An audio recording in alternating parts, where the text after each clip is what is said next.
Is your luxury bag fake? If you didn't buy it straight from the boutique, how do you know? In this video, I'm going to share with you some of the things that I do when I'm shopping for a bag online in the resale market to avoid fakes. Stay tuned.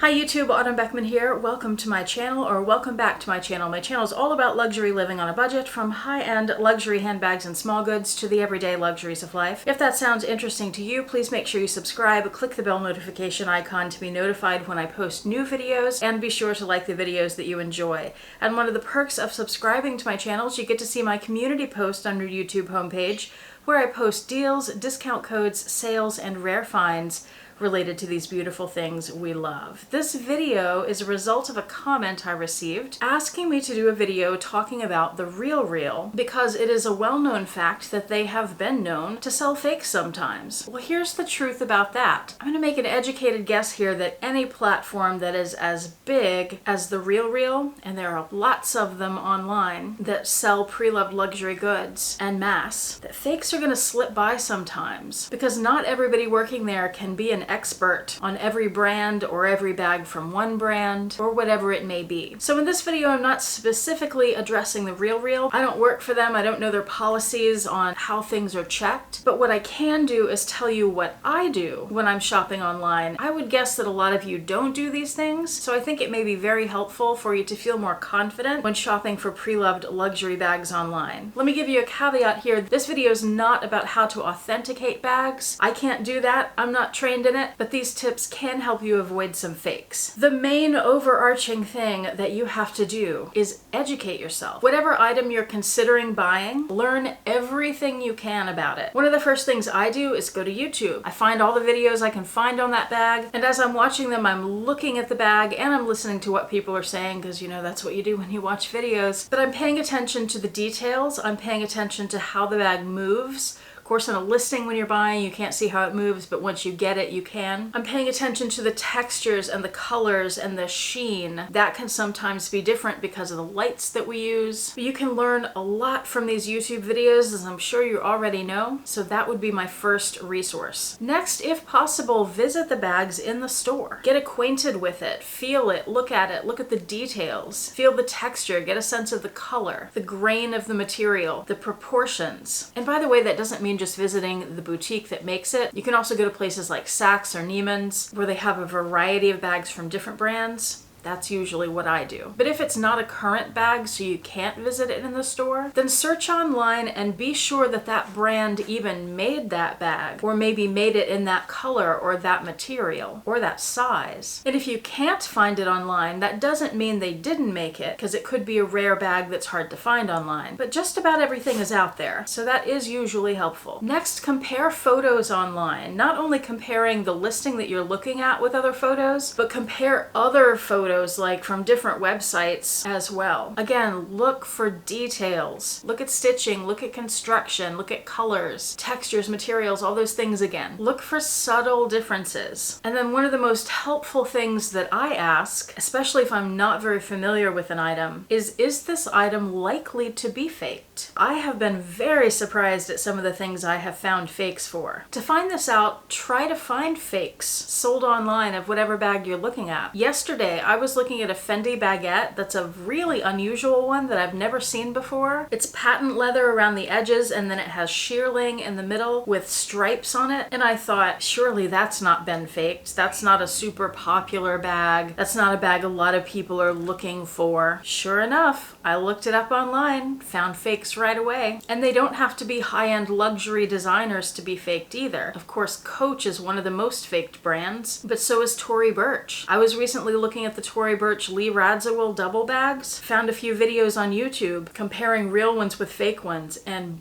boy, do the fake ones look real. It is really hard to tell the difference. But if you watch some of those videos, you'll learn what the differences are, and then you know what to look for. Very small, subtle things. Sometimes fakes are really obvious. In fact, most fakes are really obvious, especially if you're familiar with the item. A lot of us are very familiar with the Louis Vuitton Neverfull. This is a real one. This is my turquoise one. But what I've seen on the Neverfull, one of the things that gives it away immediately that it's a fake is the shape of this section of the chap right here. Often the straps will be wider, or the shape of this chap will just be a little off. It'll be a little fatter maybe, and that's a dead giveaway. But keep in mind too that not all fakes are created equal. Some are very obvious right away. Some are one-to-one replicas that you cannot tell the difference. So be aware that even when you're doing all your research, it is possible that you could still end up with a fake. Now, most of my bags are pre-loved, and as far as I know, they're all authentic. If I have any fakes in my collection, they're good enough to fool me. And I've been handling luxury bags for about 5 or 6 years now, and looking at them in detail and making videos on them, and they've been a big part of my life. So just know that it is still possible, but these tips at least will help you try to avoid most of them. The places where I am the most careful and the most suspicious about buying pre-loved luxury are actually not places like the RealReal. They're places where there are individual sellers like eBay or Poshmark or Mercari. And of course that doesn't mean that you shouldn't shop there. There are plenty of legitimate sellers. But I've also seen a lot more fakes on those sites, so I'm extra careful when I'm buying there. And keep in mind, of course, if the price is too good to be true, it probably is. Or you can ask yourself, why is it too good to be true? Because maybe there is a legitimate reason for it. One of the things that I always do is check out the seller's other listings, and that can often give you some clues to make you feel better or make you feel more suspicious. For example, I've seen sellers, let's say we're looking at that Tory Burch Lee Radziwill bag, because I did that recently. I saw some sellers where they'd have that bag for sale, and then they'd have a few other listings for that exact bag that were already sold. So they'd already sold like 3 of them and now they have another one. That's pretty unlikely. There's something fishy going on there. On the other hand, I just bought a Coach bag off eBay for a fabulous price. It's a limited edition bag. I haven't unboxed it yet. Just bought it yesterday. It's a bag that's pretty impossible to find. And when you do find it, it's way above retail. Well, this one was priced at half retail, which seems too good to be true, right? But the pictures look good. And I looked at the person's other listings and they had about 7 other items that were completely unrelated to handbags. They were like comic books and men's shirts and stuff. So I don't know how this person ended up with this Coach bag because it doesn't seem like they're a handbag person, but the impression I got is that they didn't know what they had. So I was able to score a really good deal on it. Fingers crossed everything works out okay, but I have a good feeling about that one. I'll let you know if it doesn't work out. And of course, when you're dealing with individual sellers, if you're not totally comfortable, you feel like you need more information, you can always ask for that. Ask for more information, ask for more photos, ask for photos in better lighting, ask for more close-ups. You can also ask for some of the accoutrements, like receipts. Just keep in mind that receipts, packaging, all that stuff can be and is faked. And also keep in mind that just because an item is shown with all the original packaging, everything looks legit, doesn't mean it is. You can buy packaging online. Like you could have a fake Speedy bag and go online and buy real Louis Vuitton packaging that someone is reselling and take a picture of the fake with the real packaging. And that can convince people that the bag is real. So don't pay attention to the accoutrements. Look at the bag. Look at the bag in detail. Oh, and of course, look at the reviews on those individual sellers. Make sure they have positive reviews. Generally, you're looking for someone that has sales already, and generally, you're looking for someone who didn't just open their shop very recently. That doesn't mean there aren't legitimate sellers on those sites that have just opened a shop. People have to open their shop at some point, but that can also be a good indicator of someone who has had multiple shops and they have to close them down and then they restart another one because they're scammers. Now, in general, when you're looking at listings from anywhere, no matter where you're shopping online, of course, look at all the photos, examine them, blow them up if it gives you that option, read the descriptions, read the condition, and compare that information with what you have learned about the item already. See if there's anything that seems off. Now, on places like the RealReal and on places that have individual sellers, you will often run across terrible photographs. But sometimes there are things that you can do to enhance those photos to make them more usable and more informative for you. For example, the example I want to show you is this Louis Vuitton Noe GM in epi leather. This is on the RealReal, and this is a bag I had considered buying recently. It's only $375. It's a fantastic price. So when I was looking at this bag, it looks like it's in great shape, and that's such a great price. I scrolled down to the condition that they have listed, and they have it as fair, which is their lowest ranking. And then reading the details, it says heavy marks at exterior, shape has relaxed due to wear. Well, when I look at it, I'm familiar already with epi leather. I know it's stiff. I know also when it crinkles and gets creases that they stay, they don't come out. So that's something I want to look for when I'm looking at the bag. So I look at all the pictures. I hover over it and it gives me a more detailed look. It blows up the image in this little square, and I can see a couple small scuffs here and there, which is to be expected from a bag that says it's from 1994. Most bags you'll find in epi leather are going to be these older vintage bags. So I'm looking at all the pictures, and based on these, I sure wouldn't rate it as fair. It looks pretty fantastic to me. But some of the pictures are really dark, and some of the sections of the pictures are really dark, like here or here, and I can't see what's going on. And especially the inside of the bag, that's super dark. I can't see that at all. So what I want to do, and I do this all the time, is screenshot this and blow it up some in Photoshop, but then also brighten the picture so I can see if there are some scuffs in here that the camera picked up, but we can't see because of the exposure. I'm on a Mac, so what I'll do is press Command, Shift, and 4, and you just click those all at the same time and then drag a box around the picture, and that takes a screenshot. Now on my computer, I have that set up to go directly to my desktop. That's where it saves the photos. And I usually use Photoshop, but I know most people don't have that, so I want to show you Pixlr. It's pixlr.com/x.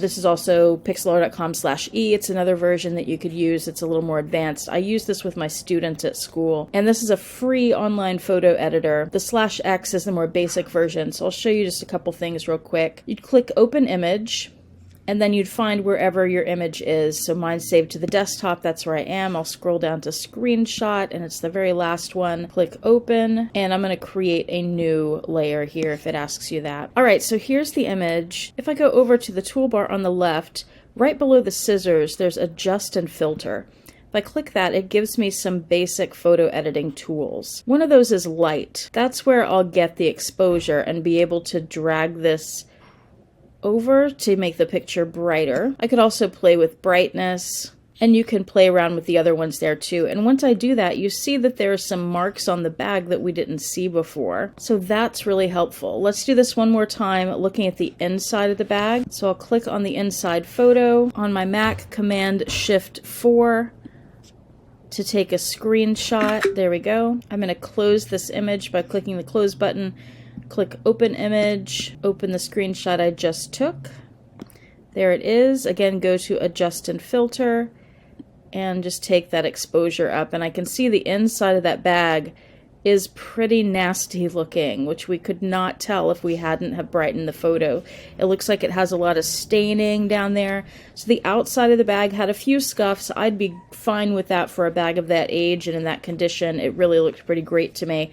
The inside, though, I don't know what this is, and it looks gross, so I decided to pass on the bag because of that. And finally, when you're buying online, and especially if you're not confident about something, and especially if you want to buy something but you're a little suspicious, make sure you check the return policy. Now, the RealReal in particular, they say all their bags are final sale. My experience has always been that if I have a problem that wasn't disclosed, or in the one case when I did receive a fake, that was a Louis Vuitton luggage tag years ago. I have a video about that. I can link it below. When I have brought an item like that to their attention, they take care of it immediately with no problem. I'm not saying that will always happen in your experience, but that has been my experience with them. And lots of other places have great return policies, and lots of places with individual sellers will have a way for you to dispute a sale if you receive an item and it's not as described. The last resort, of course, if the website is not helping you and you know that this bag is fake, is that you can always dispute it with your bank. Now, in my experience doing that before, it takes months and months to go through the whole process. You have to file the dispute. They usually ask for some kind of proof for information. Then they give the seller a certain amount of time to respond with their own proof. And then I think they give you another chance to respond to that. And then the bank makes the decision. So it's out of your hands. You'll probably need to have proof of that, like photos comparing it to the original item, or if possible, something written from the boutique declaring that it's not their bag. So just be aware of that. And I say all these things not to discourage you from buying pre-loved, pre-loved is a wonderful way to go. It's how I get most of my bags, and I've been so happy with 99% of them. But fakes are out there, and there are more than you might think there are, and you just have to educate yourself on what you're looking at. So these are some tips to help you do that. I hope you got something out of it. Thank you so much for watching. I do appreciate it. Hope to see you back here soon, and I hope you have a wonderful day.